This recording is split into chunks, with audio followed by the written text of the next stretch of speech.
চিকিৎসার ব্যাপারে উনার জন্য সারা পৃথিবীর নয়, সারা পৃথিবীতে সবচেয়ে ভালো যে চিকিৎসা ব্যবস্থা করা প্রয়োজন সেটি উনার জন্য এখানে করার আয়োজন করা হয়েছে। এবং আমরা যত তাড়াতাড়ি সম্ভব, যখনই শারীরিকভাবে চিকিৎসকরা, বিশেষ করে মেডিকেল বোর্ড, এই দেশি বিদেশি চিকিৎসকদের সমন্বয়ে গঠিত এই মেডিকেল বোর্ড এই ওনাকে দেশের বাইরে নিয়ে যাওয়া ব্যাপারে কোনো ধরনের পরামর্শ দিবেন আপনাদের মাধ্যমে, আমরা তখন সবাইকে আমরা জানাবো। আর এই মুহূর্তে ওনাকে যদি এইটুকুই বলতে পারি, ওনার অবস্থা গত 3 দিন 27, 28, আজকে 29 তারিখ, আলহামদুলিল্লাহ ওনার অবস্থা একই পর্যায়ে আছে। এবং এটাকে আমরা ডাক্তারি ভাষায় যদি বলি, অর্থাৎ শি ইজ মেনটেইনিং দি ট্রিটমেন্ট, অর্থাৎ চিকিৎসকরা যে চিকিৎসা দিচ্ছে এই চিকিৎসা উনি গ্রহণ করতে পারছেন।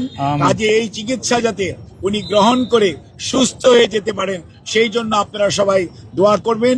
আর বিদেশ যাওয়ার বিষয়টি নির্ভর করছে সার্বিকভাবে শারীরিক সুস্থতা এবং মেডিকেল বোর্ডের সিদ্ধান্ত এবং সুপারিশের পরিপ্রেক্ষিতেই সেই সিদ্ধান্ত পরবর্তীতে গ্রহণ করা হবে, আপনাদেরকে জানানো হবে। আপনাদের সবাইকে অনেক অনেক ধন্যবাদ।